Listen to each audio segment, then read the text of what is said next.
ಆಶ್ರಮದಲ್ಲಿ ಯಜ್ಞವನ್ನು ಮಾಡ್ತಾಯಿದ್ರು, ಹೋಮವನ್ನು ಮಾಡ್ತಾಯಿದ್ರು. ಅಂದರೆ ಆ ಧೂಮದಿಂದ, ಆ ಹೊಗೆಯಿಂದ ಪರಿಸರ ಶುದ್ಧವಾಗ್ತಾ ಇತ್ತು. ಮತ್ತೊಂದು ಒಳ್ಳೆಯ ಮಳೆ ಬೆಳೆಗಳು ಬರ್ತಾಯಿತ್ತು. ಕ್ರೂರವಾದ ಪ್ರಾಣಿಗಳು, ಕಾಡಿನಾಗ ಯಾರು ಇರ್ತಾರೆ? ಕ್ರೂರವಾದ ಪ್ರಾಣಿಗಳಿರ್ತವೆ.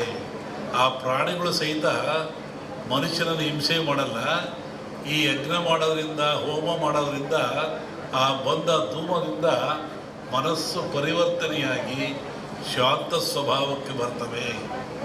ಆವಾಗ ಮನುಷ್ಯರೊಂದಿಗೆ ಅವು ಸ್ನೇಹಿಗಳಾಗ್ತವೆ. ಅನೇಕ ಕಥೆಗಳನ್ನು ಕೇಳಿದ್ದೀವಿ. ಸ್ವಾಮಿಗಳಿದ್ದರು, ಅಲ್ಲಿ ಹುಲಿ ಬರ್ತಾಯಿತ್ತು, ಸಿಂಹ ಬರ್ತಾಯಿತ್ತು, ಹುಲಿ ಮೇಲೆ ಸ್ವಾಮಿಗಳು ಹೋಗ್ತಾಯಿದ್ರು. ಅಂದರೆ ಯಜ್ಞ ಯಾಗಾದಿಗಳ ಫಲದಿಂದ ಬರುವಂಥ ಹೋಮಾದಿಗಳ ಧೂಮದಿಂದ ಅವು ಮನಃಶಾಂತಿ ಆಗ್ತಾಯಿತ್ತು, ಕ್ರೂರತ್ವವನ್ನು ಕಳ್ಕೊಳ್ತಾ ಇದ್ದು ಒಂದು ಚಿಂತನೆ ಇದೆ. ಆನಂತರ ರಾಜರು, ಮಹಾರಾಜಗಳು, ಇವತ್ತಿನ ರಾಜರಿಗೆ 10 ರೂಪಾಯಿ ಕೊಡೋ ಶಕ್ತಿ ಇಲ್ಲ ಸರ್ಕಾರದನ್ನು. ಆವತ್ತಿನ ರಾಜರುಗಳಿಗೆ ತಲೆಯನ್ನು ಕಡಿಸುವಷ್ಟ ಶಕ್ತಿ ಇತ್ತು. ಇದ್ದಲ್ಲೇ ಆದೇಶ ಕೊಡ್ತೆ ತಲೆ ಕಟ್ಟು ಮಾಡುವುದಿದ್ದ ಅವನು. ಅಂತಹ ಶಕ್ತಿ ಅವನಿಗಿತ್ತು, ಸಾರ್ವಭೌಮತ್ವವಿತ್ತು. ಅಂಥವ್ರು ಏನು ಮಾಡ್ತಾಯಿದ್ರು? ನಾರುಮುಡಿಯಲ್ಲಿ, ಬರಿಗಾಲಿನಲ್ಲಿ ಕಾಡಿಗೆ ಹೋಗಿ, ಆಶ್ರಮಕ್ಕೆ ಹೋಗಿ, ಋಷಿಗಳ ಮುನಿಗಳಿಗೆ ಶಿರವಾಗಿ ಆ ಅಗ್ನಿ ಹೋಮದಲ್ಲಿ ಪಾಲ್ಗೊಂಡು ಸುಭಿಕ್ಷೆಯನ್ನು ಬೇಡ್ತಾಯಿದ್ರು, ನಾಡಿನ ಸುಖವನ್ನು ಬೇಡ್ತಾಯಿದ್ರು, ಆಶೀರ್ವಾದ ತಗೊಂಡು ಬರ್ತಾಯಿದ್ರು. ಅಂದರೆ ಈ ಹೋಮಗಳು ಆಧ್ಯಾತ್ಮಿಕವಾಗಿ ಹೌದು, ನಾಡಿಗೆ ಮಳೆ ಬೆಳೆ ರೋಗಗಳನ್ನು ದೂರ ಮಾಡುವಂಥ, ಆಯುಷ್ಯವನ್ನು ಕೊಡುವಂಥ ಶಕ್ತಿಯು ಹೌದು. ಇಲ್ಲಿ ವಿಶೇಷವಾಗಿ ಆಜ್ಯ ಅಂತ ಬರ್ತದೆ. ಆಜ್ಯ ಅಂದರೆ ತುಪ್ಪ ಅಂತೇಳಿ. ನಾನು ಬರ್ತಾ ಬೆಳಿಗ್ಗೆ ಆಗಲೇ ಹೇಳ್ತಾ ಇದ್ದೆ, ನಮ್ಮ ಹತ್ರ ಬಂದಾಗ ಯಾವುದನ್ನು ಆಜ್ಯ ಅಂತ ಕರಿತೀವಿ, ಆಜ್ಯದ ಮಹತ್ವವೇನು? ಹಾಲು ಕರಿತೀರ ನೀವು, ಹಾಲನ್ನು ಕರಿತೀರ, ಅದರ ಆಯುಷ್ಯ ಎಷ್ಟು? ಹಾಲಿನ ಆಯುಷ್ಯ, ಹಾಲು ಕರೆದ ಹಾಲಿಗೆ ಆಯುಷ್ಯ ಎಷ್ಟು? 12 ಗಂಟೆ. ಹಾಲು ಕರೆದ 12 ಗಂಟೆ ಮೇಲೆ ಅದು ಕೆಟ್ಟು ಹೋಗ್ತದೆ, ಅದು ಹಾಳಾಗಿ ಹೋಗ್ತದೆ, ಉಪಯೋಗ ಬರೋದಿಲ್ಲ. ಮನುಷ್ಯ ಭಾಳ ಬುದ್ಧಿವಂತ. ಈ ಹಾಲನ್ನು ಕೆಡದಂಗೆ ಇಟ್ಕೊಂಡು ನಾನು ಉಪಯೋಗ ಮಾಡಬೇಕು ಅಂತಾನೆ. ಅವನೇನು ಮಾಡ್ತಾನೆ, ನೀವೇನು ಮಾಡ್ತೀರಿ?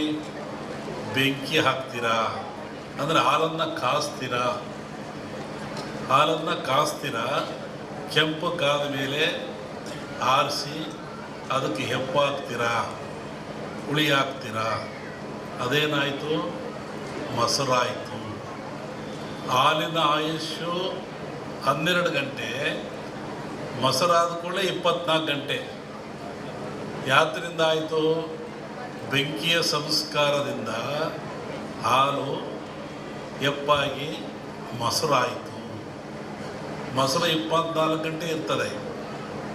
ಹತ್ತೇನಾಯಿತು? ಅದಕ್ಕೆ ಮಂಥನ ಮಾಡಿದ ಮನುಷ್ಯ, ಕಡದ, ಅದಕ್ಕೆ ಚಲೆಯನ್ನು ಕೊಟ್ಟ. ಆವಾಗ ಬೆಣ್ಣೆ ಆಯಿತು, ಮಜ್ಜಿಗೆ ಆಯಿತು. ಬೆಣ್ಣೆ ಆಯುಸ್ಸೆಷ್ಟು? ಮಜ್ಜಿಗೆ ಆಯುಸ್ಸೆಷ್ಟು? ಮಜ್ಜಿಗೆ ಆಯಸ್ಸು 2 ದಿನ. ಒಂದಿನ ಸಿಹಿ ಮಜ್ಜಿಗೆ ಅಂತಾರೆ, 2ನೇ ದಿನ ಹುಳಿ ಮಜ್ಜಿಗೆ ಅಂತಾರೆ. ಹುಳಿ ಮಜ್ಜಿಗೆಯನ್ನು ಅನೇಕ ರೀತಿಯ ಕಾಯಿಲೆಗಳು ಉಪಯೋಗ ಮಾಡ್ತಾರೆ, ಪ್ರಾಣಿಗಳಿಗೆ ಎಲ್ಲರೂ. ಈ ಬೆಣ್ಣೆ ಆಯುಸ್ಸೆಷ್ಟು? ಈ ಬೆಣ್ಣೆ ಆಯುಸ್ಸು 1 ವಾರ. ಇದನ್ನು ನವನೀತ ಅಂತ ಕರೀತಾರೆ. 9 ಕಾಯಿಲೆಗಳನ್ನು ಹುಷಾರು ಮಾಡತಕ್ಕಂಥ ಶಕ್ತಿ ಇದು ಬೆನ್ನೆ ಇರ್ತದೆ.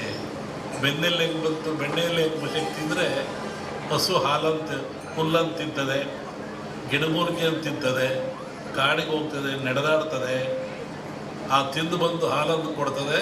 ನೀವು ಮೊಸರು ಮಾಡಿ ಎಪ್ಪಾಕಿ ಬೆಣ್ಣೆ ಮಾಡಿರಿ ನೋಡಿ. ಇಲ್ಲೂ ಗಿಡಮೂಲಿಕೆ ಬಂತು, ಹಸುವಿನಲ್ಲಿಯೂ ಸಹ ಗಿಡಮೂಲಿಕೆ ಬಂತು. ಆ ಹುಲ್ಲನ್ನು ತಿನ್ನುವುದರಿಂದ ಅದು ಬೆಣ್ಣೆ ಹಾಲು ಪರಿವರ್ತನೆ ಆಯಿತು.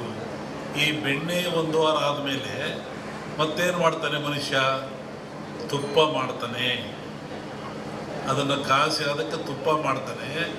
ತುಪ್ಪದ ಆಯಸ್ಸು ಎಷ್ಟು? 100 ವರ್ಷ. ನೋಡಿ, 12 ಗಂಟೆ ಹಾಲು ಸಂಸ್ಕಾರದಿಂದ ಏನಾಯಿತು? ತುಪ್ಪು ಆಯಿತು. ಅದರ ಆಯುಷ್ಯು 100 ವರ್ಷ. ಕ್ರೂರವಾದ ಪ್ರಾಣಿಗಳಿರ್ತವೆ. ಆ ಪ್ರಾಣಿಗಳು ಸಹಿತ ಮನುಷ್ಯನನ್ನು ಹಿಂಸೆ ಮಾಡಲ್ಲ. ಈ ಯಜ್ಞ ಮಾಡೋದ್ರಿಂದ, ಹೋಮ ಮಾಡೋದ್ರಿಂದ, ಆ ಬಂದ ಧೂಮದಿಂದ ಮನಸ್ಸು ಪರಿವರ್ತನೆಯಾಗಿ ಶಾಂತ ಸ್ವಭಾವಕ್ಕೆ ಬರ್ತವೆ. ಆವಾಗ ಮನುಷ್ಯರೊಂದಿಗೆ ಅವು ಸ್ನೇಹಿಗಳಾಗ್ತವೆ.